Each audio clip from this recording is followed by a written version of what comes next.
And that was Matachins, the last movement from the Capriole Suite by Peter Warlock, aka Philip Hazeldine. And multi movements, sort of Baroque inspired or Renaissance inspired 20th century composition by Mr. Warlock. And it's a fave of both Frank and I was reliving it as I was listening to it then. Yeah, it was all coming back. So I've played that many times. We went on tour with that piece, so it's sort of in my fingers. And I love the way it's written. I love his sort of slightly warped sense of humour that comes out in some of the movements. Yeah, that's right. He was a tormented soul, was Peter Warlock. Yes, he took his life. He did in the end, and he just had he was a very complex individual, which makes him all the more interesting, of course, but possibly not for people who are close to him. No.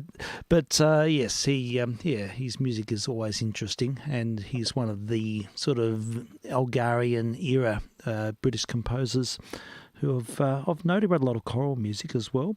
Yes, you played some of it. Yeah, we Very did. Interesting. Yeah, we did have an evening devoted to the music of Philip Hazeldine, or Mr. Warlock, and that was some time ago. But nice to hear this again. Yeah, anyhow, so we are sharpening up the gramophone needles. I think everything is sort of in order. I think we've got systems running. It's a bit crazy. The internet's sort of very haphazard, and I reckon the router is on the way out. Oh, no. Yeah, so we might need to get a new one. But it seems like we just have all manner of issues.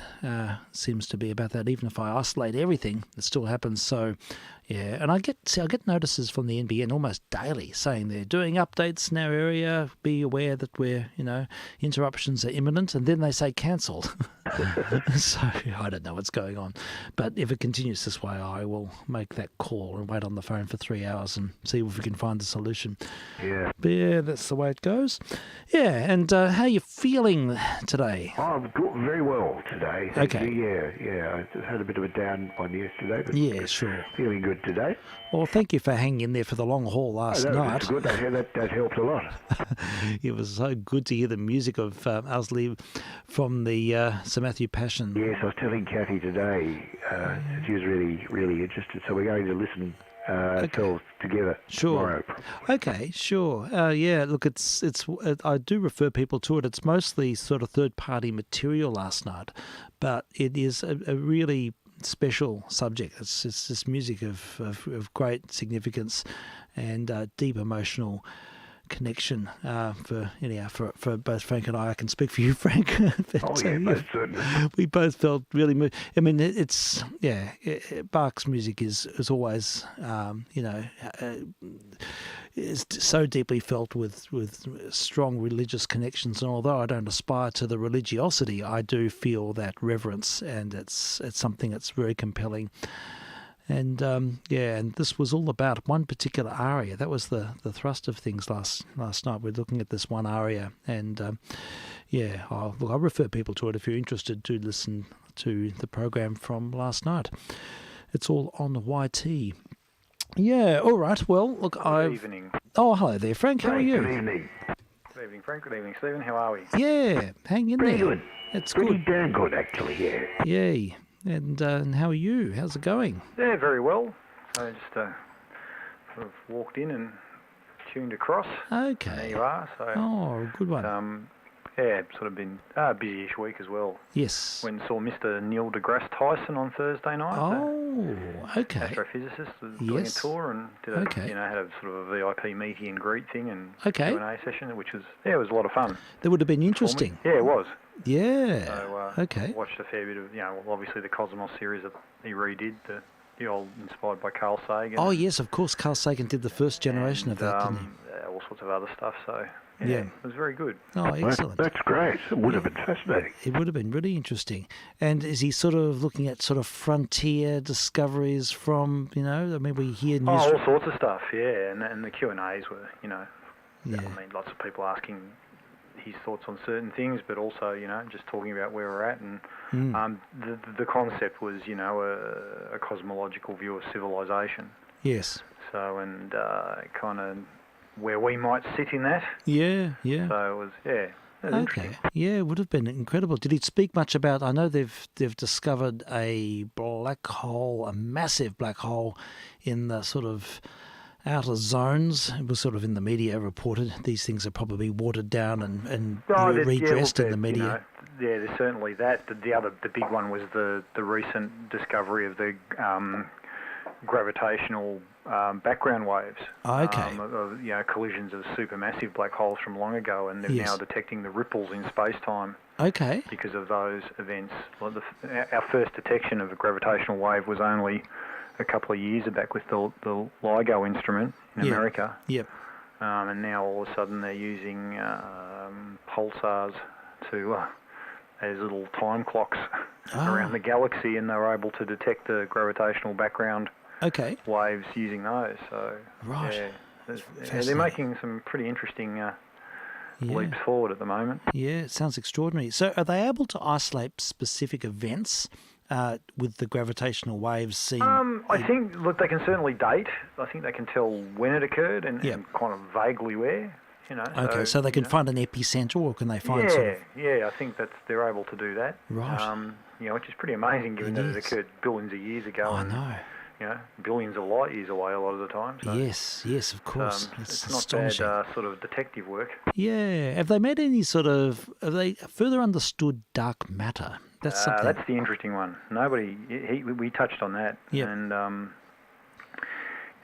he has a theory that it could be gravity leaking in from elsewhere. But then he talks about, but if that's the case, then the universe or the structures that it's leaking in from have to be incredibly massive. Yes, of course. To cause the amount of leakage through into our universe. Because they say that it's sort of something over 50% of reality, or 50. 96%. 96% of our universe is dark matter and dark energy. Okay. So all the matter that we can see, and that the theory points to equates to about 4%.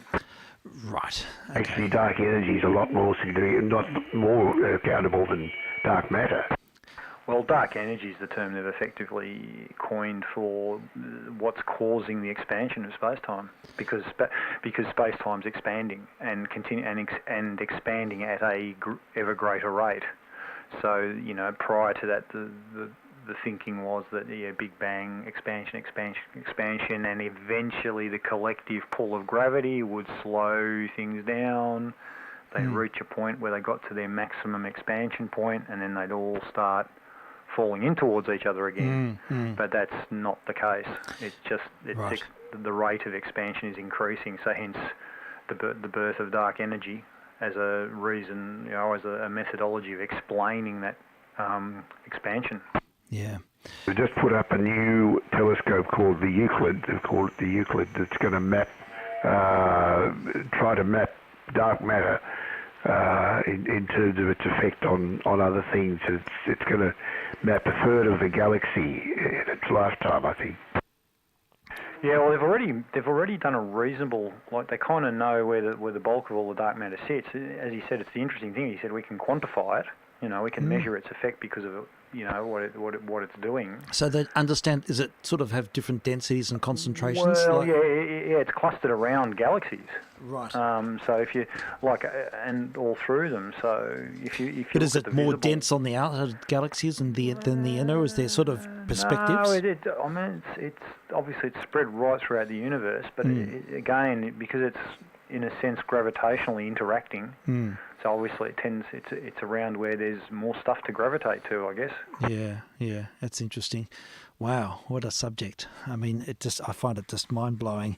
It is fascinating. It is fascinating. I mean, I do it all at U3A. Right. We spend a lot of time on astronomy. Wow. So that's great. I mean, was the lecture last night or the other day? Was Thursday night. Thursday night, yeah. Did they sort of address some of the latest theories, or did he sort of speculate further? Yeah, he talked about elements of that, and just where things are at, some of the current thinking. Do you look at multiverse theories and that sort of thing? Yeah, that's part of the whole, even potentially this leakage thing, source of dark energy. But the whole multiverse. It's the problem is that as where we sit at the moment, we can't directly observe or measure. So he said that's all very theoretical stuff. Yeah. But and it's interesting. Some of the questions were people saying, oh, but doesn't that, how does that make you feel? And he said, well, I don't get emotional about it. He said, I'm okay with not knowing. He said, that's the nature of science. Yeah, of course. It doesn't matter. And it was that great thing, and he's talked about it openly, and many scientists do, that the greater our understanding gets, so imagine we're on a sphere of understanding. As that sphere expands, we look out, the sphere of the unknown increases with it. Yeah, interesting. Does he subscribe to multiverse, Fred? Yeah, I think so. Yeah, I think most of the guys kind of do, because mathematically certainly points to it. So yeah, it's staggering, isn't it? It's. I mean, and we're only just beginning to scrape the tip of that stuff. Is there any sort of frontier that may give more direct, plausible insight? Is there sort of a particular concentrations of science? Is there sort of discussion points about that? Well, I mean, one of the things I think that they're all amazed with, looking at, in its brief time that it's been up there already, is the James Webb. Yeah. Infrared telescope has just already produced such astonishing results and challenged conventional thinking. Certainly around some of the early universe formation and stuff. So they're already having to revisit and look at, okay, well, this shouldn't have happened and it has, so why is that? Yeah, it's really a sort of cliche, but it's absolutely true that the more we find out, the more we realise we don't know. Yep. Yeah. Yes, it's no, it exactly, and as he said, okay, he said, he said, imagine you go back to go back a century ago, go back to 1923. Yeah. He said there are questions we're asking today that in 1923, because he said we hadn't really discovered quantum physics yet. Yeah. There are questions we're asking today that the question couldn't even have been conceived of in 1923. The knowledge wasn't there to even ask the question. He said now, so run it forward to the year 2123. There will be questions being asked of our scientific community then that we cannot conceive of now. Yeah. Before Hubble, which is I think about early 1920s, we thought that our galaxy was the whole universe. Yeah, well, Hubble's the one that first was observed Andromeda and also then started to work out that these were galaxies, and he's the one that actually worked out the expanding universe, as in proved it by measuring the Doppler shift. Oh, exactly. Gosh, how about that? Totally extraordinary. Did he speak about AI and superintelligence in a? I mean, I'm sort of, I know this is all a bit of a catch. AI was a bit touched on. Yeah. It wasn't a big part of the discussion. But I only say that because I imagine they'll be able to number crunch in a way that they possibly wouldn't have been able to do before. I think that's ultimately too, as a tool for exploit data, as an analytical tool for pattern in a noise type, which, let's face it, that's what a lot of this stuff is. Yeah, totally. You start applying AIs to hunting planets and looking for, potential signatures of organic life or intelligent life elsewhere. Yeah. I think AI is going to be a monstrous part of that. Yeah, sure. Yeah. Once we get quantum computers happening, that's going to make a big difference as well, just in the number crunching department. Well, as he pointed out, they've come leaps and bounds forward. I mean, we've got at the leading edge, I think quantum computers are at about 1,000 qubits. Not that long ago they were limited to 30 or 40. Yeah. So they're evolving quickly. Yeah. It's staggering. It would have been most interesting just hearing this, especially the Q&As. I always find there's also a matter of perspectives sort of put into the field, and that. So it sounds like he was generous in his time, and there was a good, fruitful discussion.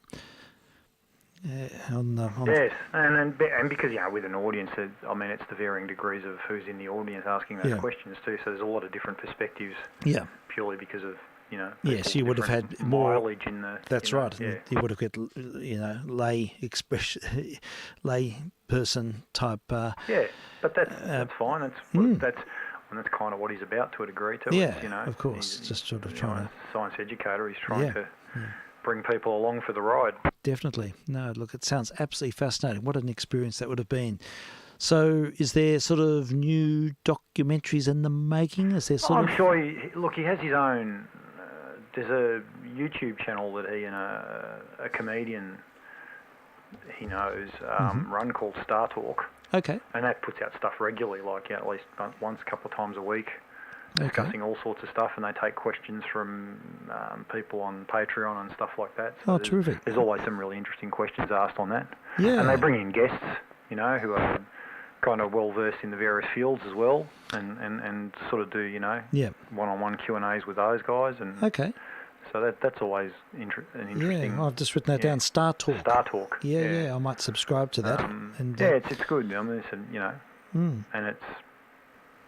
Yeah, some of them, there's shorter ones and longer ones. And, yeah, that's great. No, good resource. There are heaps and heaps of really good docos around. We have them every week in our U3A science class.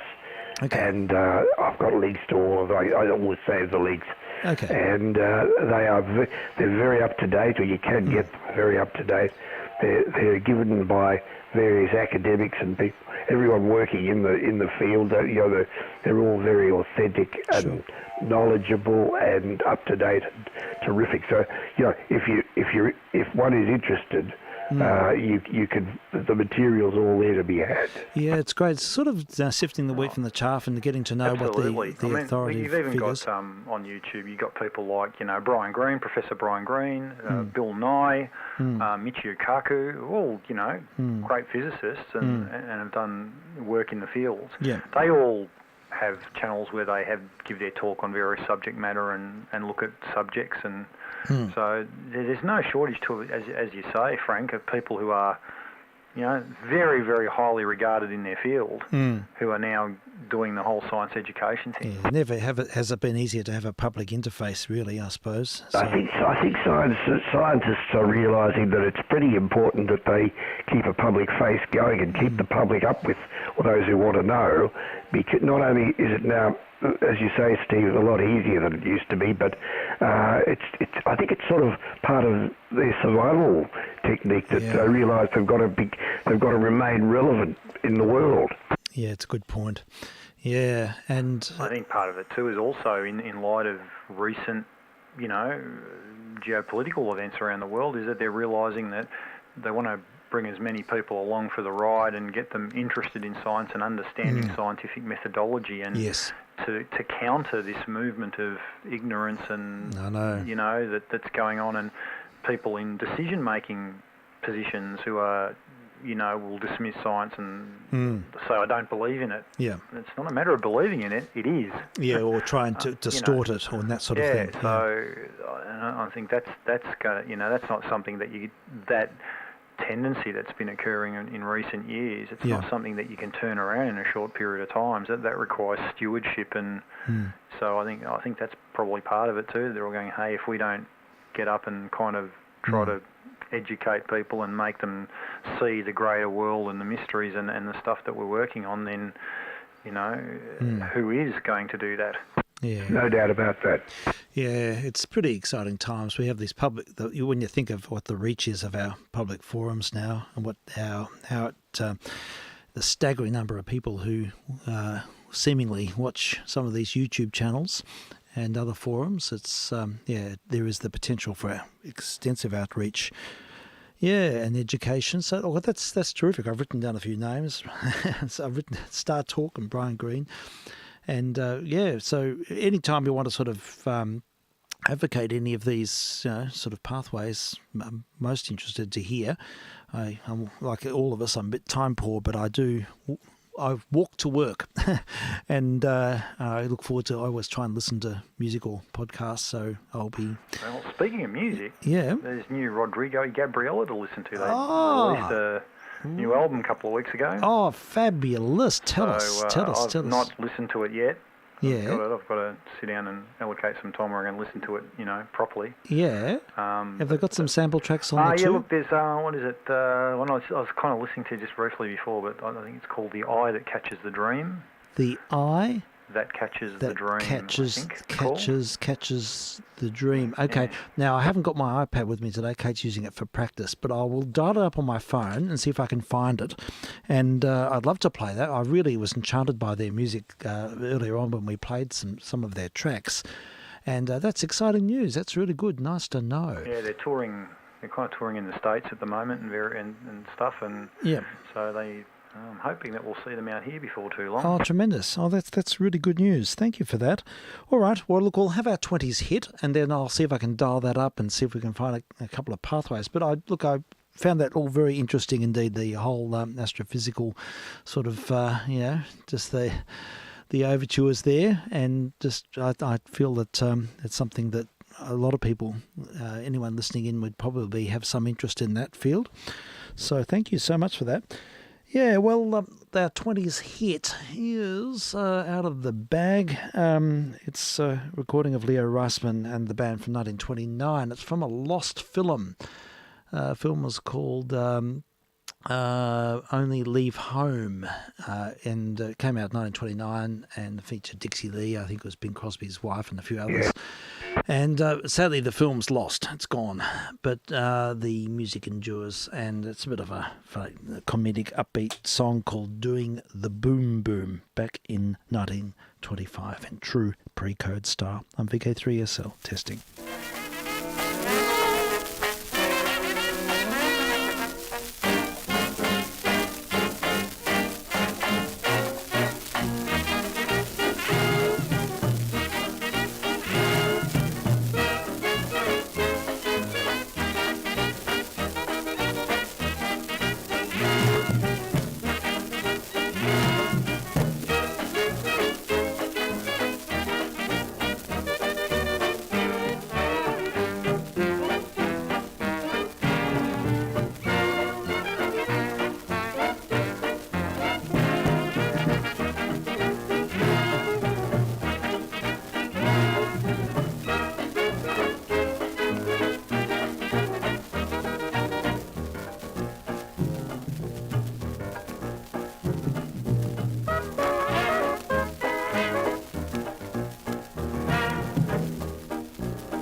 When you go boom boom, give it the business, that certain business.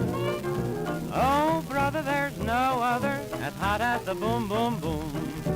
Just loosen up your elbows and tell those who frown, go hang a sign to let out and get out of town. Doing the boom boom, doing the boom boom. No fooling, you'll need cooling right after you go boom boom.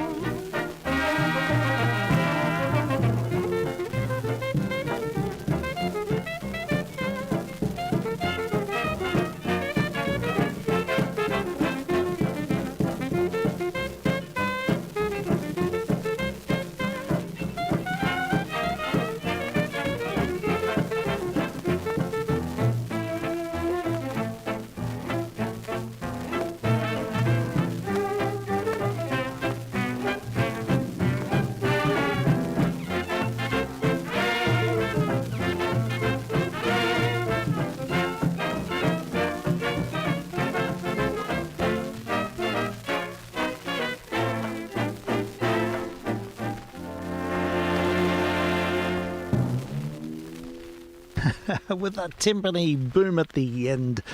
Leo Reisman and the band, and doing the boom boom, a bit of a 20s, 20s music, late 20s actually, 1929. But Dixie Lee was an actress, was she? Yeah, she was. Yeah, and she was an actress, and she made several films in that era. But I don't think she lasted. I think she got breast cancer. Something terrible happened. Yeah. I don't think she lasted that long. Had a few kids though, didn't they? They did, had a few. Gary and Phil. Yeah, and I think there were girls as well. There were, and the situation is complicated because Crosby wasn't a saint at all. Oh, I see. He was actually, yeah. If you look into the stories of Bing around Crosby, a bit, huh? yeah. Well, not just that, but Seems to be a familiar story in the entertainment industry. yeah. But look, Well, I heard that he was very cruel. he was very cruel to his kids, just really cruel. He used to And to Dixie, I think. yes, I think he was. I think he used to hit her. Yeah, I heard that. Yeah. So Not nice, is it? no, but look, I think he. Oh. It's look. I shouldn't say that because I haven't got the information in front of me. Well, but I've heard it as well. I mean, I think it's fairly common. Yeah, and the kids had no respect for their father. Most of the Crosby children. Anyhow, Bing was an alcoholic at that time, and one was looking through here. She died. Yes, she died of ovarian cancer. But That's an absolute killer. yeah, it's a terrible story, actually. Anyhow, I'll leave people to read it up about her. But Bing was certainly no saint, and he's one of his kids committed suicide, I think, and he was known as a. I don't think it was physical abuse, and he was just a cruel man, and he tried to harden up his kids, and just did terrible things. Yeah. So, but I don't think he had several wives, but she was the first, Dixie Lee. She was in that film, and but sadly it's a lost film, as are many Hollywood films. There was a couple of big vault fires in the ensuing decades, and many of the negatives were lost of these movies. So. The problem is too, a lot of that early stock, using the silver nitrate stuff, they were really volatile. So they didn't take much. They burnt really well too. They did, absolutely. Yeah, they've got to take special precautions in storing them, haven't they? Yeah. I was just reading about the film, The Term of His Natural Life, the Norman Dawn film that was made in Sydney. Was sort of made in Sydney and in Tasmania. They rebuilt Port Arthur for it. They made cardboard cutouts and used slides to sort of project against the existing ruins to sort of figuratively reconstruct them, and the Marcus Clarke story was made into a film, a silent film, in 1927. Oh, wow! And it exists. It's in the National Archive collection, and I've seen the film years ago. But there's one scene in Sydney Harbour where they, I think it was a ship called the Iris. They blew up a ship. And in order to make, they used a real ship, and they filled the entire hull up with nitrate film stock. In fact, most of the Australasian news archives were burnt for one scene in that film. So they just put all the film stock in the hold and poured petrol on it. That's sad, isn't it? Yeah, it absolutely speaks so much of the Australian cultural cringe. And that's they want to get rid of it. Yeah, it's just crazy. In the early days too. I mean, this is way back. Yeah, so you imagine how important that early footage would have been. But historical gold. Well, theoretically, I mean, look, I don't know how much of it was Australian, how much was overseas, and what the provenance. I mean, I'm not speaking as an expert. There are others I know who have far more knowledge of this event, but apparently that was the story. And yes, so there was a big nitrate fire as a film prop. Staggering, really, isn't it? Yeah. So there we go. Yes, so a lot of these films are gone, and there were a number of vault fires in Hollywood, and so what we have now is only a fraction of what was actually made. And ever so often I see the name of a film on a record label, and I dutifully look it up, and it's considered a lost film, is the retort. So yeah, that's the way of things. Last night we played Bunny Berrigan record, and it came from a pile of 12-inch 78s, a few of them of popular music, and another one from the batch He's a very late fat swallow, not long before he passed on in 1942, but it's Fat Swallow and His Rhythm and the extended version of Ain't Misbehavin'. So I'll play this, and perhaps the other side, and the Rodrigo and Gabriella track. I've been able to find it, but I'll just need to sort of get that in the system. And we'll just play a couple of 78s first. But thank you, Frank, for bringing that one up, because I look forward to hearing it in no problem, because I know you love them. Oh, they're great. So it's new Fantastic. material. So yeah, definitely. It's always good when they release something new. Indeed, it is. It's really good. So we'll definitely play that shortly. And in the interim, I'll just hear a couple of sides before this record goes back on the shelf and gets lost for another 5 years. And it's the extended version of Ain't Misbehaving. This is VK3JR working VK3 and VK3OP testing.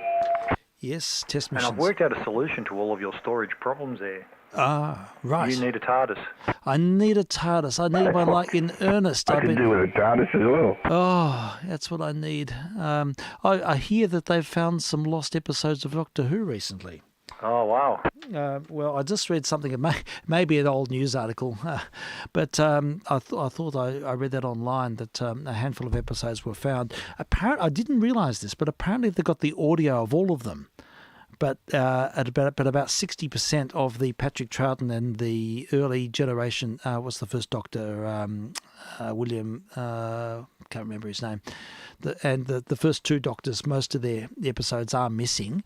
Videos missing. Okay. But That's interesting, because it doesn't surprise me, because given that a lot of the audio work was done by the BBC radiophonic workshops, yeah, that perhaps, yes, because of what they were doing, they kept copies. Yes, that's right. So there seem to be copies around of so they've got the soundtracks but not the video. So a lot of those are gone, and but occasionally things sort of turn up. And so this was something I read the other day that so maybe. It's a nice I guess that's the problem from that very early era of it, that, people didn't exactly have VCRs at home to record it, did they? So no, that's it. But what I was reading about that, and apparently the BBC there sort of reuse videotape policy was extant right up until 1980. That sounds familiar. Yeah, and right up until the 80s. So they were destroying early That's Doctor what happened Who's. with a lot of the Countdown Yeah. That'd be the same. Yeah, Same thing. No, erase those tapes, reuse them. It's staggering, isn't it? Yeah. I can still picture the compactus in the videotape library area with all of the tapes for current use, because there was another storeroom down there where things got tucked away that was more climate controlled. Mm-hmm. And I still remember, and there was a big one of those movable shelf sections. Yes. Were literally there marked as tapes to be reused. Oh, jeez. So they sat there, and when tape was required, if they didn't have any new stock, they'd go there, it'd go off to the bulk eraser. And that's it. And then onto the machine, and away you go. Unbelievable. I do remember when I did my little stint, I did an archiving course in the early 2000s because I was considering a career change, and I did a Bachelor of Applied Sciences, an evening degree, and in information management. And, Very good. Well, I was just interested in archiving, and I was thinking maybe I'll do a career change and try and get a job in Canberra or something, and or whatever. My older son's an archivist. Oh, right. Okay. Oh, gosh, I should talk to him. Yeah, well, I never pursued it. Interesting field now because of the constant changing technology. Yeah, formats. yeah. Well, that's it. True. That's it. And at the time, I was more. I mean, my heart was partly in it, but I was always playing music was sort of at the centre. So it was only sort of a stopgap. But it was a philosophical thing doing that degree, just to understand the technologies at that time and the whole mindset of information management really interested me. And so I had a tenure. I had to do some work experience, and I did a 3-week stint at the ABC at Ripon Lea, working with their videotape library.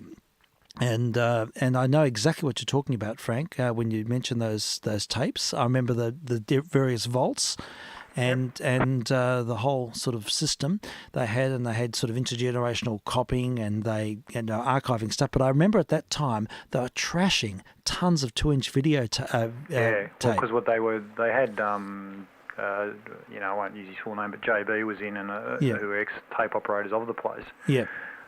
He came back, because I remember, he'd left the place long ago, and he was Yeah. around when I was young and a trainee in the first few years, and then they left, and he was brought back in, and he and one or two of the other guys, literally their full-time gig to come back and do, they were just archiving what they were doing with taking the old 2-inch tapes and then Yeah. later on 1-inch tapes Yes. and transferring everything across to Betacam digital. Yeah.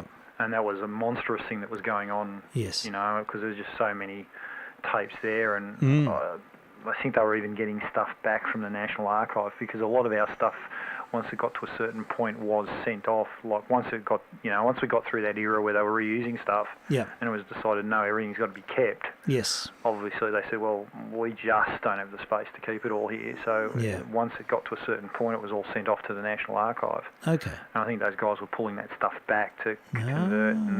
Because Okay. with the 1-inch machines that they were running, I remember, because we had the last couple of 1-inch machines that they kept running, Yeah. and they were having trouble keeping them running because, they were older tech and really not being made anymore. Yeah. And I overheard a couple of the maintenance guys chatting away about, blah, blah, blah. I said, do you want a machine as a spare for parts? And they looked at me, what? Because these were the VPR6s. And Yes, I said, yes. yeah, I've got a VPR6 in the garage. Right. What? and I won't mention where I got it from. Yes, It was rescued from being thrown out. Yeah, it just sort of somewhere. landed there in the yard. It was literally going to be thrown out. Yeah, sure. So it got intercepted, and there were Good several one. that got intercepted, and I got one of them. Great. And they thought I was joking, so I put it in the back of the Land Cruiser, and Yeah. the next morning rocked up and went up to maintenance and said, have you got a trolley? Well, I said, I've got a VPR6 for you. You're kidding? Yeah, No? they would have came been down and flabbergasted. there you go, and apparently they were able to keep, ratting that as for parts. Oh, fabulous. They were able to keep those two machines running for a number of years more and get through the archive process. Oh, that's a good news story, Frank. That is so good to hear. that warms my heart. Yay, fabulous. I mean, I couldn't believe, though, that they were trashing first-generation copies, because it just doesn't make sense to me to do that, Yeah, look, I don't know. I know, though. I know they're transferred to digital format, but I just sort of have a feeling about, obsolescence and digital technology. The problem with the first generation 1-inch is that the number of the facilities to be able to play 1-inch and 2-inch are vanishing fast. Yes, like that's I know of where there are a couple of machines, but those machines are only as good as the people who've got them now and whatever parts they've got. Yes, I suppose that's true. And how can they be serviced? Once you've put however many hours on a head scanner or whatever it is on those things, Yeah. that you get to a point where it's game over. I suppose I can understand that point. Yes, indeed. Yeah, you're dealing with sort of complex technology, and there's only maybe one or two. And really now, even talking Betacam digital, that's still now a format that really, machines probably still exist, maybe are still being made. Yeah. But there would only be perhaps, one or two models. Yes. The days for that format are severely numbered now. It's Yeah. fast approaching its use-by date. Sure. So, again, all of those are now going to have to get transferred into a, file format to that's sit right. on, hopefully non-volatile media or some, Well, hard this is drives or something. Well, I mean, that hasn't been fully tested. I mean, we don't really know how robust some of these best storage media. We've been non-linear recording in the place for well over a decade. So it's certainly technologically it's being used by everyone, and longevity of those formats is another issue. Well, that's the thing. That's what I'm alluding to. I mean, just sort of how do they last in the bigger picture, and what's there? I mean, I've got in my hand, I've got a cylinder which is 125 years old. Yes, and I don't think you could say the same for a hard drive that's produced now, or even an optical, like be it a DVD or a Blu-ray or something, whether that'll still be viable in 100 years. Yeah, this is the thing. This is the question. CDs certainly have had a shorter life than I think was originally predicted. I think you're right, Frank. I've noticed that. I think a lot of CDs are succumbing to that cancer that sort of makes them inoperable, and the machines are certainly are dying fast and furious. So, and they're hard to maintain, and not that many people are going to be aligning lasers in a few years' time. So that's an interesting point too, that CDs may be out of the picture. But I'd argue you're getting to a point with scanning technology now where you would theoretically may not even need a laser to read them anymore. You could put it on a flatbed type device and go zip and read the entire disc at once. Well, that's an interesting prospect. Fascinating to sort of look at those future options and consider how that type of technology is, what it can reveal and the idea of just scanning the grooves in a gramophone record. I mean, that's fascinating. Yeah, and I think that's eminently possible. Yeah, then you could do. I mean, it would be most interesting to see how that all happens.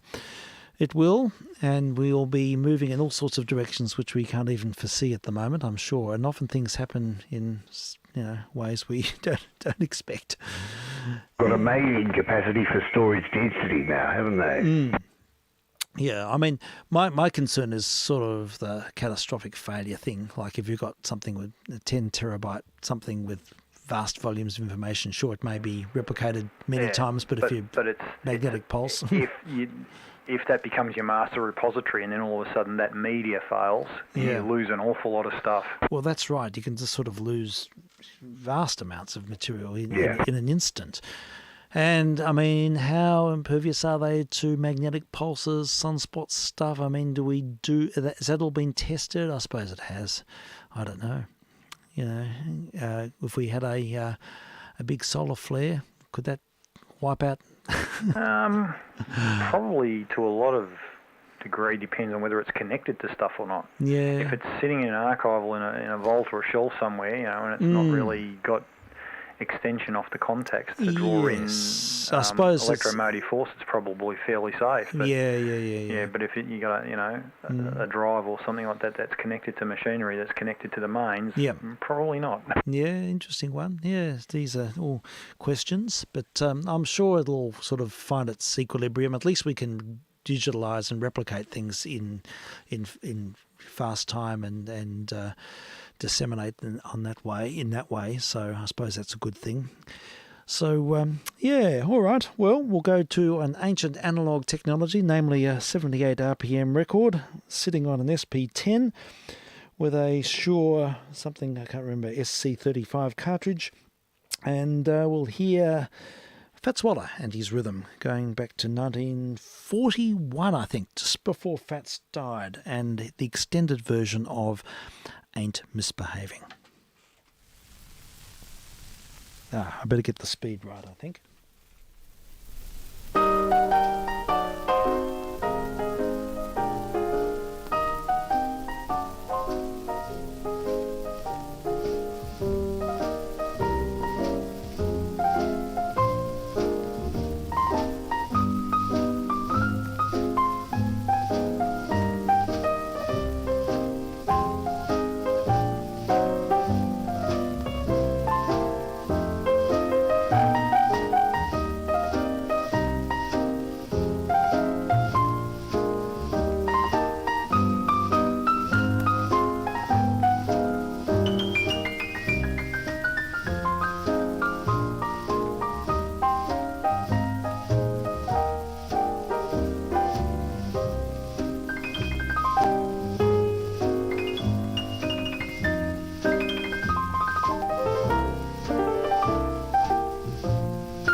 To talk with all by myself, no one to walk with, but I'm happy on the shelf. Ain't misbehaving, saving my love for you, for you, for you, for you. I know for certain the one I love. I'm through with flirting, it's you that I'm thinking of. Ain't misbehaving, saving my love for you.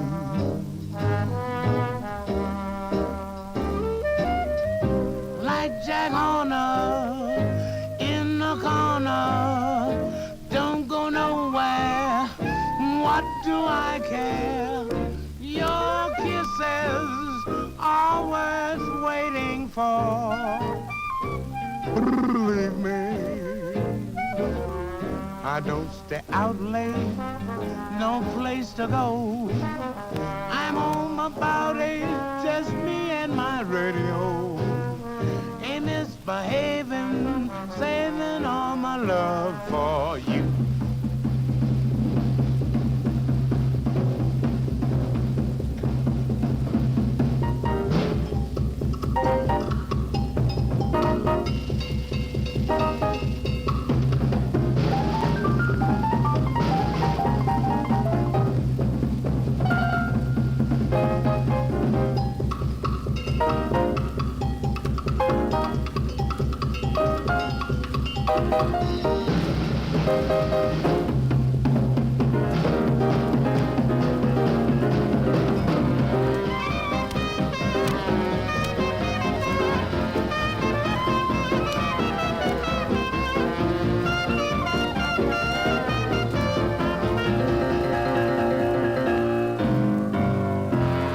I don't stay out late, got no place to go. I'm home about 8, just me and my radio. Ain't misbehaving, saving my love for you.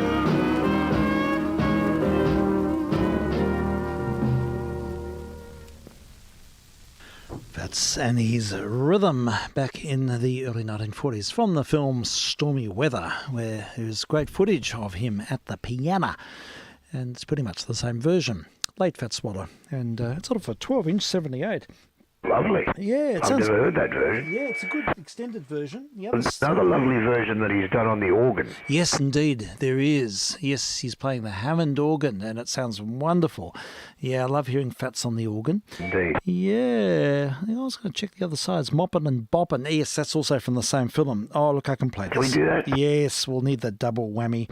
Let's hear Moppin' and Boppin'. More Fats. Can't have enough Fat Swatter. And these old Australian laminated pressings are just so good to listen to. They're so clean. And they do come across very nicely. I'm vk3sl, testing. K3JR. You want some more of that mess?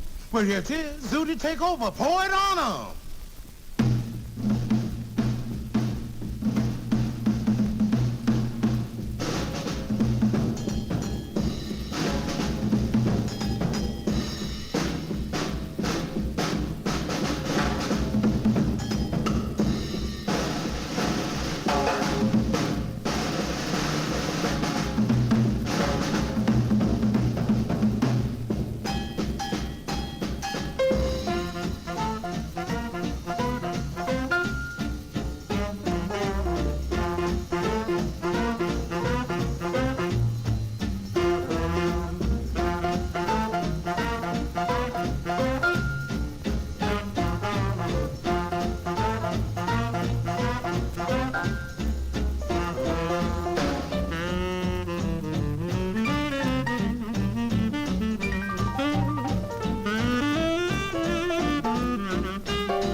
As moppin' and boppin' Fat Swaller, and his rhythm there in the early 40s. I think 41 that record was made, thereabouts, and on a 12-inch extended version. Yeah, so we'll continue now with some Rodrigo y Gabriela. We've got the eye that catches the dream lined up on the line. So, Mr. OP, are you still with us there? Yeah.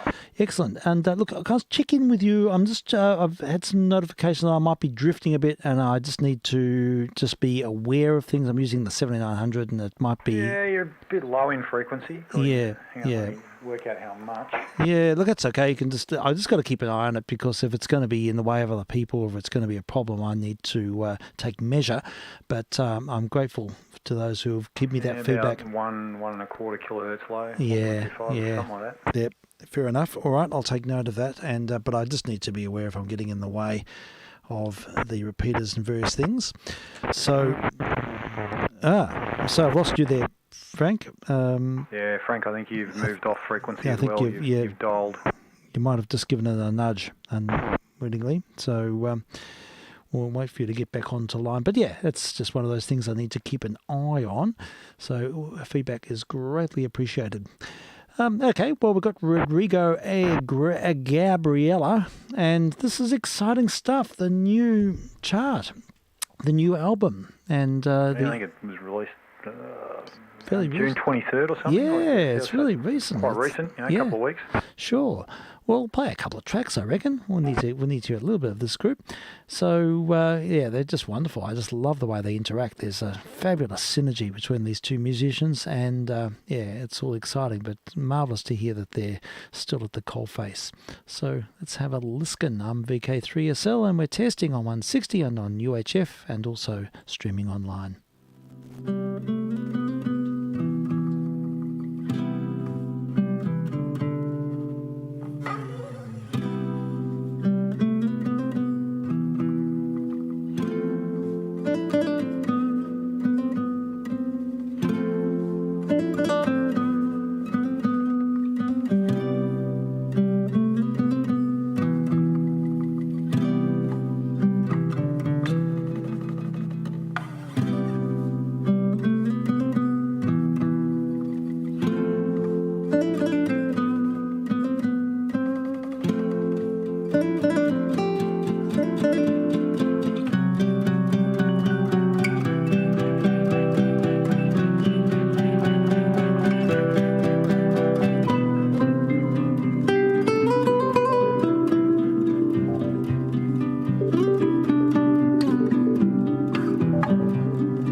Rodrigo and Gabriella, The Eye That Catches the Dream from their latest album. Frank, that was brilliant. Great to hear. And you can tell it's a little bit more electrified. Yeah, it is. I think Rodrigo's playing on a Fender Jaguar or something like that there. Sure, so, yeah. But it's certainly new, so I haven't listened to the whole album yet. Yeah. Sit down and have a couple of good listens. But, yes, indeed. No, look, it's great. Great sound, nice sound world, and some really interesting recorded effects. in their own studios too, ex-Tarpa at their home studio, apparently. Oh, that's great. Very nice. It is. It's really effective, isn't it? I mean, they're just sublime musicians. They're just freewheeling. It's marvellous. There's a few other tracks here. I'm going to have to wind it fairly soon. I've just been reminded that it's my daughter's birthday today. Wish her a very happy birthday, yes, please. this is Celia. She's just turned 13 today. She's my youngest. So happy birthday. Yeah, so she's out there and she wants, for her birthday, she wants a pie in the face.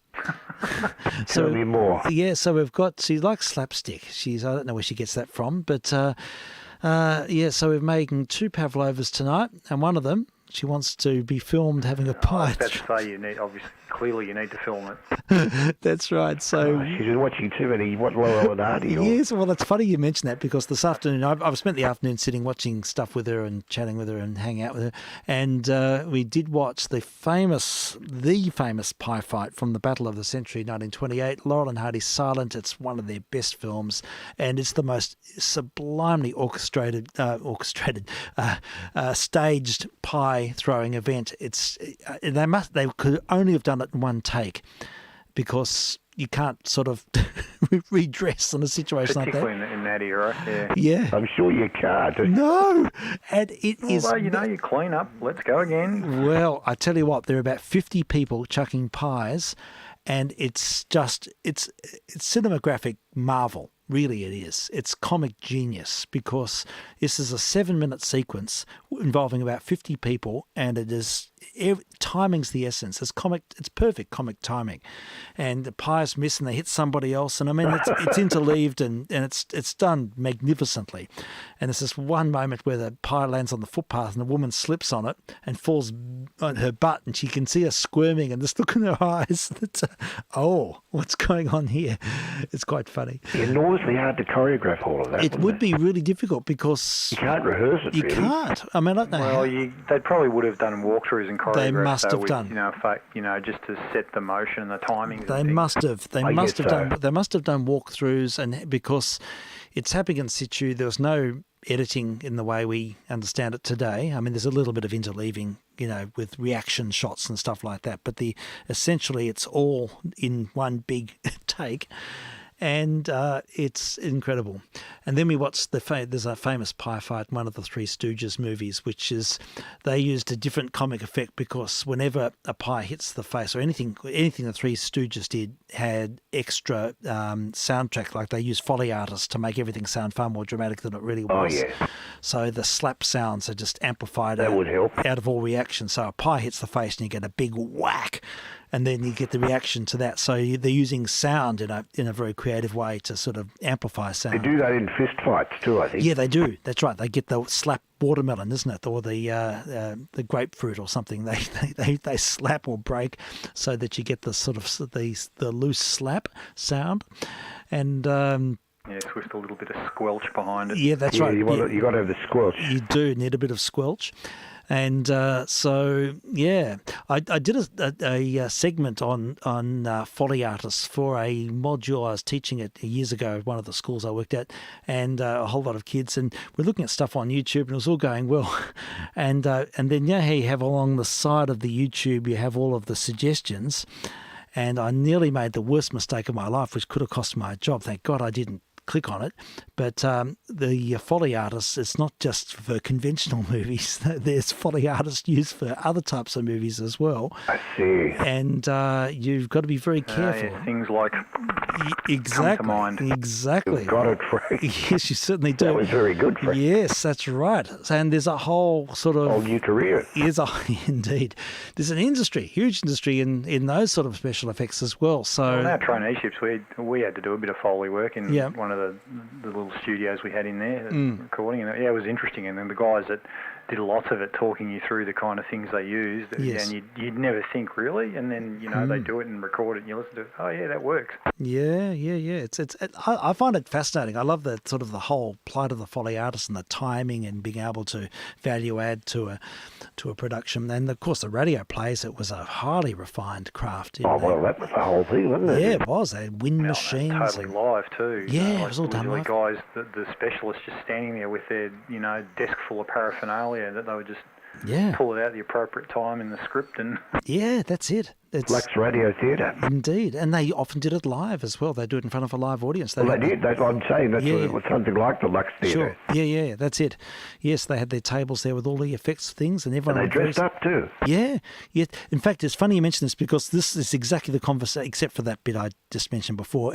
The rest of the conversation I was having with Celia and Beatrice this afternoon, and we watched a film called On the Mic. Or Off the Mic, I can't remember. It's from the 40s, and it's about Foley artists in movies at that time, or in radio plays. And what they do is they actually show a bit of a movie, and then it sort of turns into the radio studio, and the movie continues, but all done with special effects live. And it's so effective, and you get a sense of just how timing and placement around the mic. They just have one 44BX mic in the middle of the room, and people would be walking up and doing their bit, and they had the horse. It was all about a cowboy sort of film with the payrolls held up and cops and robbers and stuff. Oh, yeah. And there's lots of horses, so there's a whole row of men all in their double-breasted suits, all tapping their chests to emulate the horses. And they had wind machines, they had fire, cellophane for fire. Python, the coconuts and the holy grail for the horses. Yes, they do that. That's true. They do. You're spot on. Absolutely. And they had a big fire, so they had cellophane, and then they had one bit for the fire. They had breaking laminate off big panels, so they had these big panels of wood, and they were slowly ripping off laminate, so it sort of stretched. That crackling sound. Okay, yeah. And then they had sort of rice going through little labyrinths to emulate rain, and they had this whole network. And it was so hard to. I just don't know how they did it without laughing, but I suppose that's what they did all the time. And this whole business of being, and it was so choreographed. It was conducted because, everything had to be sort of, totally in sequence, so there couldn't be any lag or any loss of continuity. And a really interesting thing to watch. And the art of mic placement, this one mic, and having it's all about proximity. You walk up, you read your lines, you back off. Someone else walks up and reads their lines and backs off. It's not just staying in front of a mic reading a script. And the way they turn their scripts pages so that there's no extraneous noise. Yeah. Yeah, and of course they're very directional, those early those early ribbon mics. So if you stand back a few lot of meters, people would have stepped in off the side kind of thing. Totally. Close the side on and then just slid in. Yeah, and stepped into the null because they've got a null because it's figure of 8. You've got a null, so you've got active parties on each side, and then so it's like stagecraft. It's highly choreographed, and they would have had in this movie thing we watched. It's called On the Mic. It's on YouTube. Or Off the Mic, I can't remember one or the other. I can look it up, but I haven't got my iPad. But you get a sense of how they interdisperse and move out of the way, and then they come back in, and it's analogous to a really good stage production. And then you've got all the Foley artists which are there, and they had microphonics because they had people talking on telephones, and they had old carbon mics there. And but this was made in the 40s. It's just fantastic. I love it. Well, in light of that, so the suggestion I would make with Celia with the pie, make sure you run a few cameras on it. Yes. And make sure one of them's in a nice high-speed slow-mo. Good point. Thank you for that. I will, indeed. So you can replay it nice and slow and see every little second. Every moment of it. That is a really good suggestion. We'll all be lined up. I think I've got the pie throwing privilege. And so Facing the Pie is the after dinner. We're going out for dinner. Yeah, we're going to have dinner, and then after dinner we're going to have the official. That was her choice, so that's a good. It's good lovely. idea. It's lovely to do. It's lovely to have something like that available, Steve. Well, yeah, they just bought an extra pavlova. Many a parent would say, "Don't be silly." Oh no, you've got to do this sort of stuff. The sacrificial pav. Yes, right. that's right. I said I think we still could have some of it. Yeah, we've got lots of whipped cream, and we've got to make a stage, and that's her birthday treat. Oh, wonderful. So, yeah, all good fun. Well, gentlemen, speaking of radio drama, I've got an episode of Life with Dexter on the table, and while I get myself ready and get my collar and tie on, and no, not really, but, you know. You better put something in case you get a bit of splashback. Yes, maybe. Well, we're going out for dinner first, so we'll head out in about half an hour, but I think just while I'm getting ready, I'll put on this episode of Life with Dexter. Okay. The plan is to be around tomorrow, should be around tomorrow, can't guarantee it, but should be around, and I'll notify if I'm not. Yeah, that's fine. So we'll see how we go. It's been great to catch up, fellas. Thank you for the discussion. Found that really interesting, that whole talk about the lecture there. Yeah, wasn't it? Yeah. It was great, really interesting. It just spawns my imagination. It's really good. Thank you for that.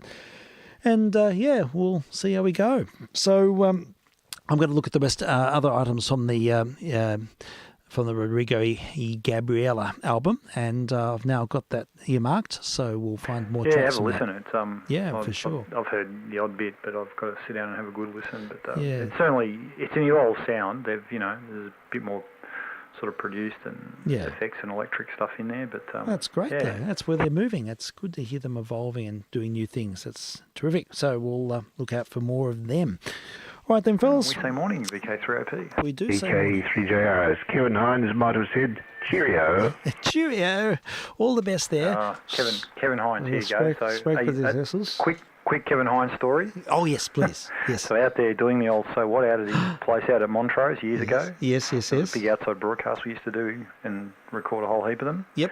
And Kevin was wonderful, lovely man. Yep. And he even built a little facility out there in the garden for the crew where they could sit and have tea and stuff. And, anyway, we had this new director. His name was Ed Hill, came on. Yeah. And it was all very serious at first, and it was a known format and all of that. Anyway, overheard conversation. Ed was walking along with Kevin and saying, so Kevin, what are the parameters of this program? To which Kevin promptly replied, parameters? I don't grow those here. Brilliant. I love it. I love it. That is just excellent. Fantastic. Kevin Hines. That's so Kevin. It is so Kevin with his S's. Yeah. That's the one. Yeah, it's great. Thanks for that, Frank. That's a great story. Love industry stories. Can't get enough of them.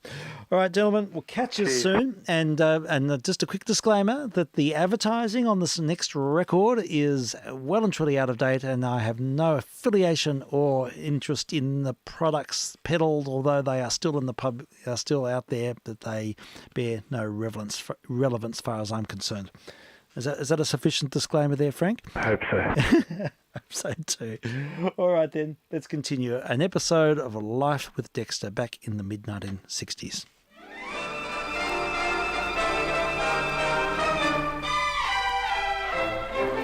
The Commonwealth Savings Bank of Australia, the bank for all the family, takes pleasure in presenting the show for all the family. Of course, they're referring to Commonwealth turntables, not the bank.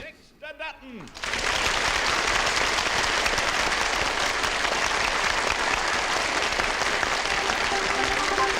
Money can buy it, saving will get it, so bank Commonwealth now. For a car or a bike or just a rainy day, Be sure to save the friendly Commonwealth way.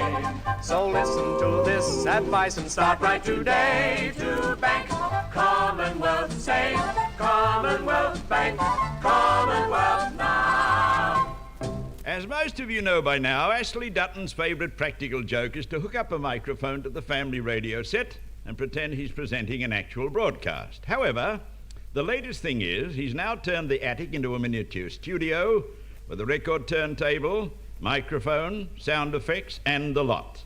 And by connecting one little wire to the living room wireless, Ashley is in the entertainment business. Let me tell you a little story which begins one Saturday morning in the Duttons' living room when Jessie says to Dexter, Dexter, Yes, dear?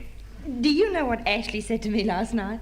No, but it wouldn't surprise me if he said he'd booked a seat on the first rocket to the moon. Oh. He said, Mum, I can't make up my mind whether I'll become a married man or stay a bachelor. Well, Jessie, you shouldn't be concerned about that. I mean, it's not the man who makes up his mind about it, it's the woman who makes it up for him. What an insulting statement, Dexter. It's most untrue. I'm sorry, I'm very sorry, dear. I must have read that in a joke book somewhere. Yes. You know, Jessie, this is going to be one of those weekends I really look forward to. No visitors expected to upset a man's peace and serenity. There are no visitors coming, I hope. Well, no, dear. Well, that is... No one's coming for the weekend. No one's coming for the weekend. It sounds to me like someone might be coming for a day and a half. Oh, now, Dexter, please don't get mad. Nobody's coming for a day and a half, or even half a day. Good. I've simply invited Morty and Steve Gallagher for dinner tomorrow evening. Sunday night dinner? Oh, no, Jessie. Oh, how could you do that? There's no need to get your blood pressure up over it. Look, you've got the rest of today and most of tomorrow to relax before the Gallaghers make an appearance. Oh, yes, I've got that, yes. Knowing Steve, he'll call in here half a dozen times tomorrow to snoop and find out what we're having for dinner. Jessie, what's that crackling noise? Oh, don't worry, dear. It's from our radio set. Radio? Yes, it seems that broadcasting station 2DA is about to come on the air. 2DA? I never heard of 2DA. Well, it stands for Death Adder. Oh, that broadcasting station. Well, DA doesn't stand for Death Adder, it stands for Dingbat Ashley. Oh, now, Dexter, the boy's very proud of his little setup, and Janie's rather keen on it too. They're both up in the attic now, getting ready for their morning program. Sounds like the program's going to be sponsored by Snap, Crackle and Pop. Good morning, listeners. This is station 2DA, about to begin transmission on a frequency of 40,000 kilocycles. Doesn't he mean 40,000 motorcycles? Oh, Dexter. When you hear the pips, the time will be exactly 10 a.m. and the Commonwealth Bank's open for business. Beep, beep, beep, beep, beep. Oh, Dexter, doesn't it give you a thrill? Oh, it just gives me the pip. And now here is the latest news, read by Ashley Dutton and Miss Compost. Miss Janie. Oh, sorry, Miss Janie. What was that? That's their gong. Oh, well, their gong's got something wrong with its bong.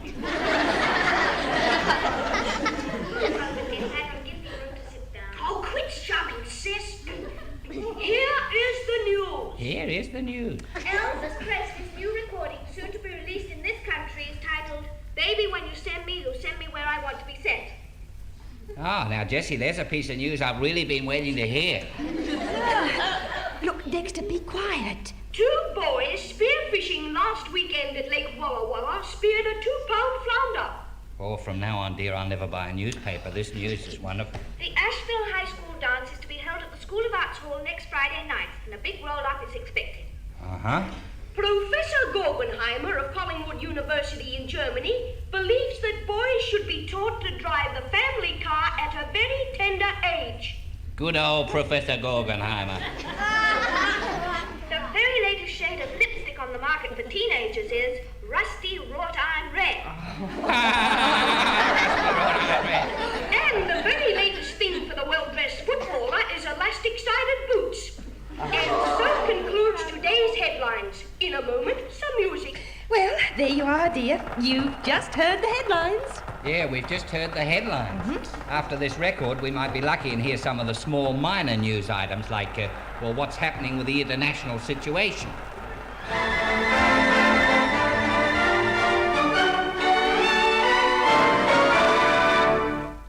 Quite a lot of people don't know that they can use their Commonwealth Savings Bank account at any branch of the bank. Let me tell you how. Suppose, for example, you have your account at a suburban branch or a country branch, and you'd like to draw out some money in the city or another town. Go to your own branch and tell them where you want to withdraw money.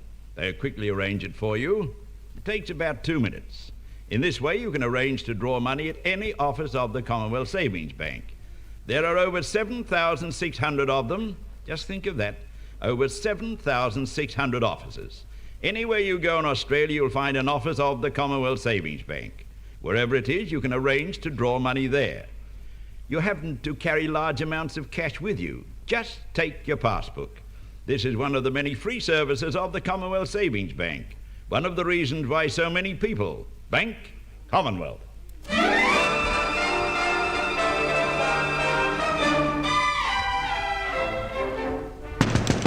Hey, you kids in the attic, can I come on up? Oh, hi, Pop. Hey, come on up. Oh, but what's the top step? It's rickety. Yeah, well, don't worry about me. I've climbed up here before you... Oh! Before you were born. I told you it was loose. Are you okay? Oh, yeah, I didn't need all that skin on my ankle anyway. Daddy, leave the trapdoor open. We need some fresh air. Oh, Pop, how do you like broadcasting station 2DA? Well, now, let me take a look. Yes, it looks most professional looking.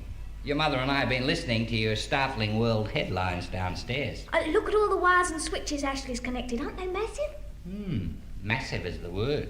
Son, I had no idea you had an electrical mind. Well, I had no idea he even had a mind. What?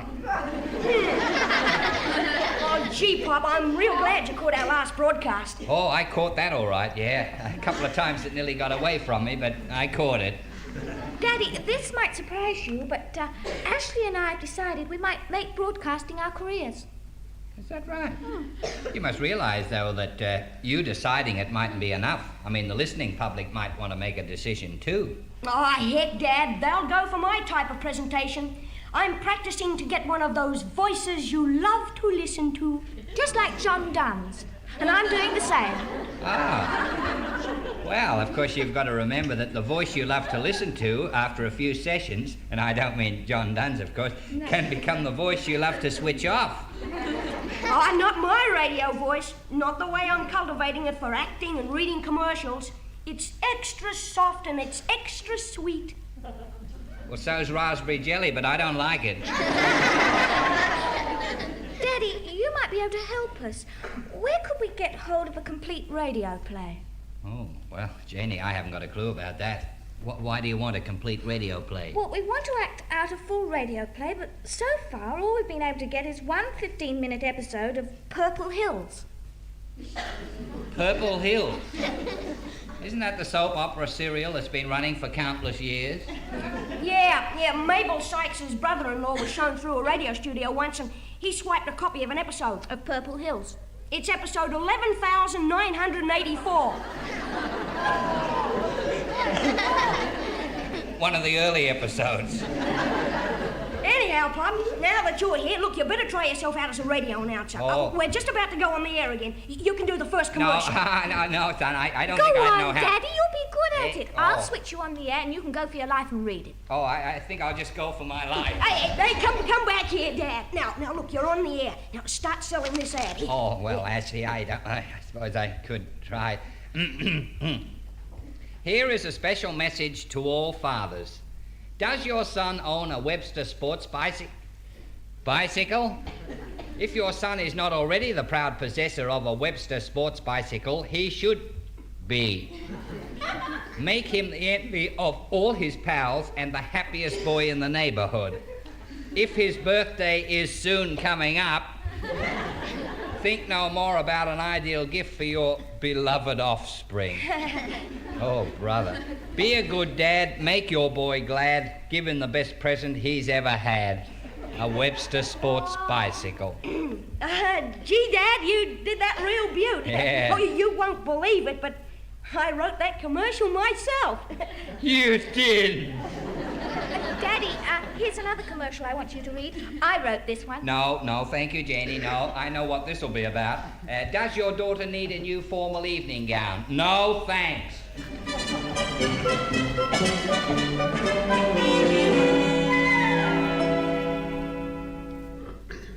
Morning, Jessie, love. Can I come in? Oh, yes, come in, Steve.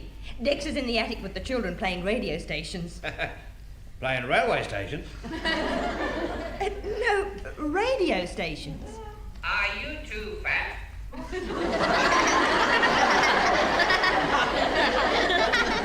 Yeah, you said that. If so, take Dooley's slimming tablets. Tighten up that belt, man, and don't let food go to waste. And I mean waste. W-A-I-S-T. Don't let your figure become unruly. Take a daily dose of duty. Holy mackerel. That was Dexter and his radio kids. Yeah? I thought it was John Deese and his quiz kids. Well, I'm going up your attic to see what I don't believe. It's all right, Jess, love. I know me way. This is one thing I got to see for myself with me own two peepers. Well, Steve, sit down on that box over there and relax. And we want no funny comments. We're just about to rehearse an episode of Purple Hills. Oh, goody. I just love Purple Hills and I wouldn't miss it for quids. Oh, but this is an old episode. All the better. Tell me, is this one of the episodes where Peter Trent is suffering from amnesia? Or one of those where they all think Millie has stolen the stamps from the petty cash box? Well, if you want to know, it's neither of those. Oh. Well, let me guess now. The amnesia story went on for 2 years. The petty cash box episodes lasted for 18 months. After that, I remember Grandpa building a dog kennel. Yeah, that went on for 10 or 11 months. And what came after that? Oh, yeah, Millie went upstairs with a bad cold and she's never been heard of since. Mr. Gallagher, you're making fun of a fine radio serial. You wouldn't happen to know where we might borrow the script of a complete radio play? Ash, if there's one bloke who can borrow anything from a cigarette to a helicopter, it's me. Now, but a script of a radio play I ain't so sure about. Why did you get your old man to write one? Pop, write one? Yeah, well, that's not so funny, Gallagher. If I had the time, I could write a play, too. Yes, Daddy, but we want it for tomorrow night. You see, Mr. Gallagher, we were hoping to be able to present it after dinner tomorrow evening when you and Mrs. Gallagher and Mummy are relaxing in the living room. But she'd have a job getting Maudie to be in that. You see, after she's et every Sunday night, she squats by the radio and listens to the real Sunday night play. She never misses whether she's at home or out visiting. It's a sort of ritual with her. Oh. Well, maybe we could do our play after the real play is finished. Yes, or even before. Yeah, or maybe even perhaps instead of. Hey, that might be a great gag. Huh? Yeah. What's wrong with us? Well, I could be in it too if you're short of good actors. And, I mean, well, we could... Steve, just a minute. If you're thinking what I think you're thinking, your thinking's on the blinky. Look, even if we fool Maudie for 1 second, you don't think Jessie wouldn't be a wake-up immediately? But we could let Jessie in on the gag. She likes a practical joke, old Jess. And with her on our side, well, she can set the stage perfect for us. Oh, Daddy, it's a fabulous idea. And if it misses, it doesn't do any harm. No, none at all. But what a mighty joke if it comes off. Yeah, it would be rather a good gag, but... Look, we'd have to devise some way to excuse ourselves after dinner so we could all come up here to the attic. That'll be easy to work out. I'm a master of thinking up plans to make myself scarce. Yeah, I know. I'll plan a way to get us four out of the living room, leaving Jessie and Maudie alone together. We'll organise for Jessie to turn on the radio for Maudie at exactly 8 o'clock for the play, only it'll be our play splitting the airwaves instead of the real broadcast. Play? What play? We haven't got one. Janie, love, we will have one by tomorrow night. It'll be a gem of dramatic suspense, wrote by them two terrors of the typewriter, Steve William Shakespeare Gallagher and Dexter Bernard Shaw Dutton.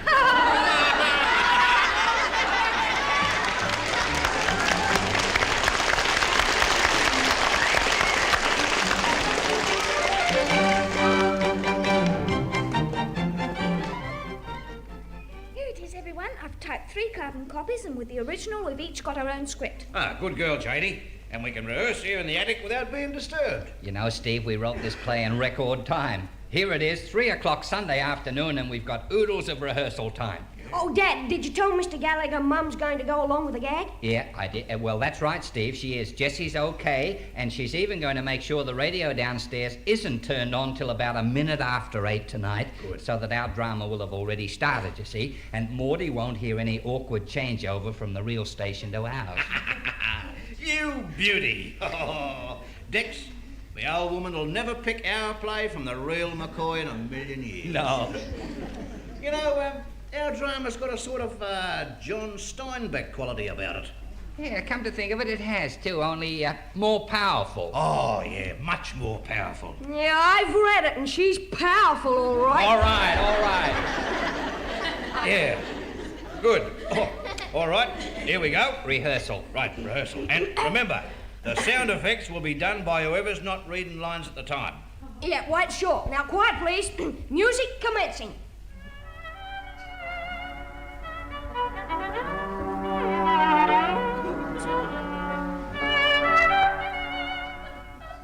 Mummy? Yes, dearest? Mummy, why is it that my hair is red and yet yours and Daddy's is brown? Embarrassed cough. Oh, compost, you don't say embarrassed cough, you do it. Oh, Yes, I'm you do sorry. it. It just snuck up on me. Dearest Charles, my son, your hair is red because it's red. Why do you ask? Well, Mummy, it is just that people are always remarking how strange it is. And I'm also puzzled by it because no one else in our family has reddish hair. My sweet child, do not bother your little mind with things like that. Many children have different coloured hair to that of their parents.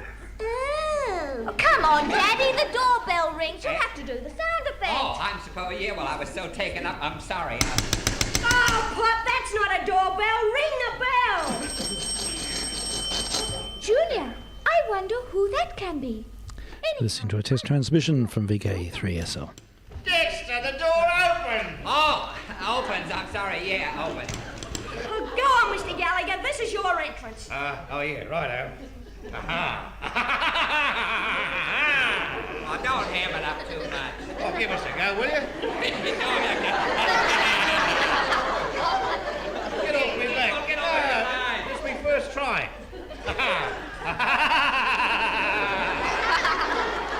How's that, eh? Hortense, I am here. Oh, Silas McPhee.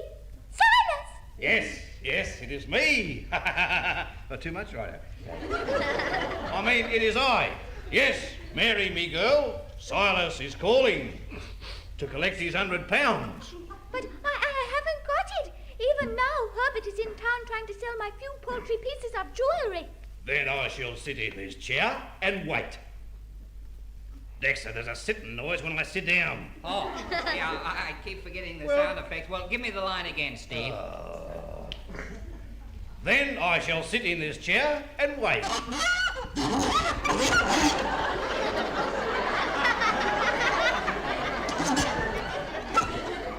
Listen, Dexter, I'm sitting in a chair, not chopping up tiles.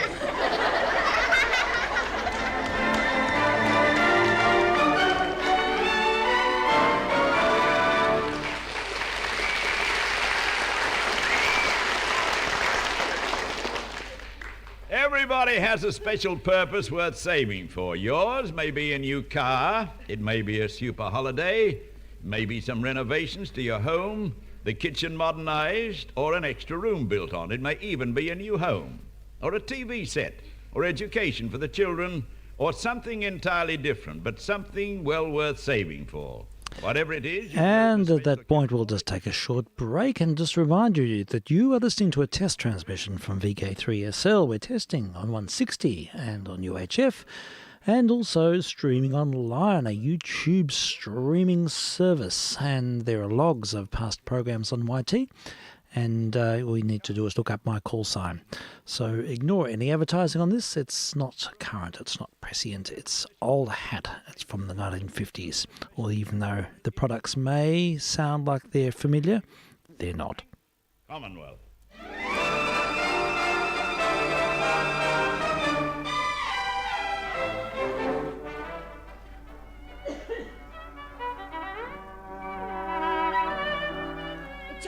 talk while I've got music on to change the scenes. Mum and Mrs. Gallagher will only be hearing the music. Hey, how do you reckon we're going, Dex? We're about halfway through. Oh, I'll bet we got Morty in tears already down there. Yeah, the play's going like a bomb. Shh, quiet, please. I'm fading out the music. Right. Mary. Oh, Mary. What Silas is doing to us is nothing short of blackmail.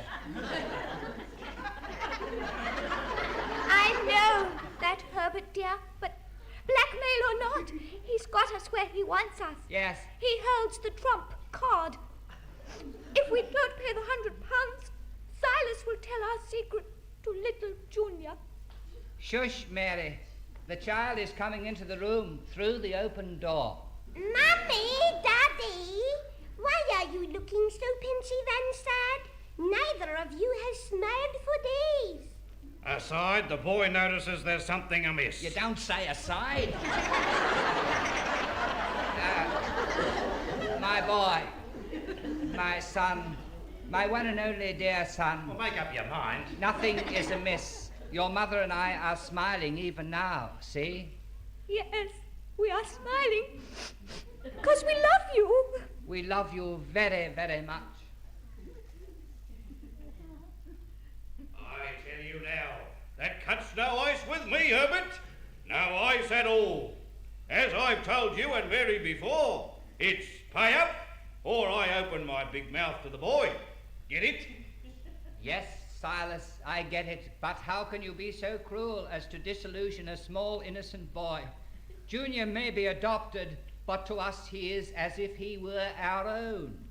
We couldn't love him more if he were our own true son. That we couldn't.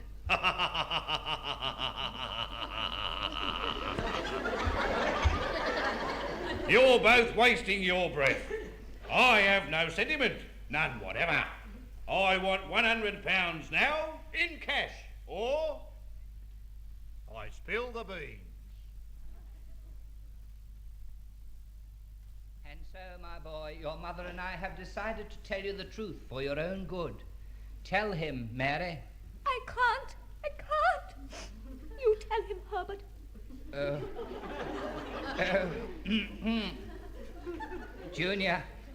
Junior, you see, when you were a tiny babe in arms, we adopted you. You are not our own flesh and blood, son, although we love and cherish you even more than if you were our very own. Say something, Junior. Speak. Say something. Daddy, Mummy, I have often had a feeling I was adopted. And this morning I went and had a talk with Auntie Gladys. She finally told me the truth and explained that parents love adopted children more than their own because the child fills an empty gap in their lonely life. Mummy, Daddy, I have always loved you, and now I love you even more because you tried to keep me from knowing I was adopted.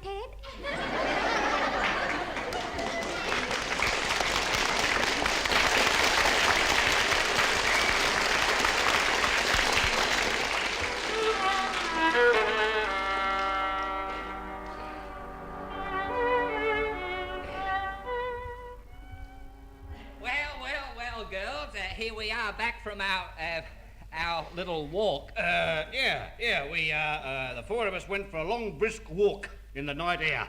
You must have gone to Melbourne then. You've been gone an whole hour. Oh, but we didn't miss you, did we, Jessie? We had a lovely evening. We heard the Sunday night play while you was out. Oh, how was it, Mrs. Gallagher? Oh, was it a good play? It was the best bit of tear-jerking drama I've ever heard in my life. I wet 2 handkerchiefs. Oh, it was beautiful. Jessie, wasn't that a lovely play, love? Well, yes, Morty, a fine drama, but... Steve, did you hear that? A fine drama. Morty, love, do you really mean it? You enjoyed the play? Oh, I always enjoy the Sunday night play. You know that, Steve. But this one was the best one yet. Best yet? Well, what are you so interested for? Well, will we release the news, Dex? Oh, well, I think it's about time we... yes, I believe we should. Dexter, before you say anything, you should know that... No! Suffering jellyfish! Oh, no! Ashley, what's the matter? What's wrong? Mum and Mrs. Gallagher must have heard the real play. I forgot to connect up this wire.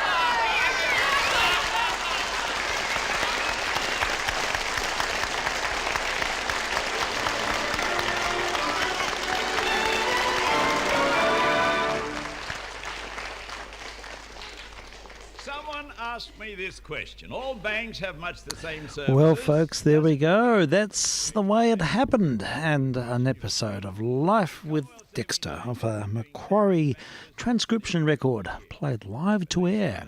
And it's the nature of things here. We test to validate volume and clarity using original source material where possible. And we'll just let them do their thing. But yes, there is advertising on this, but of course we do not endorse the advertising. We are solely removed 3 steps to the left or right or up or down somewhere, but we're not involved. These are historical documents, and we are almost finished. So, folks, we should be back tomorrow, hopefully back tomorrow afternoon. I think that's the plan. So thank you for your indulgence. We look forward to your company then. I'm vk3sl. For a car or a bike or just a rainy day, Be sure to save the friendly Commonwealth way. so listen to this advice and start right today. To bank, Commonwealth save, Commonwealth Bank, Commonwealth now. Life with Dexter is produced by Noel Judd and written by Willie Fennell. And this is John Dunn inviting you to enjoy Life with Dexter at the same time next week from this station. And remember, you'll always enjoy life with a Commonwealth Savings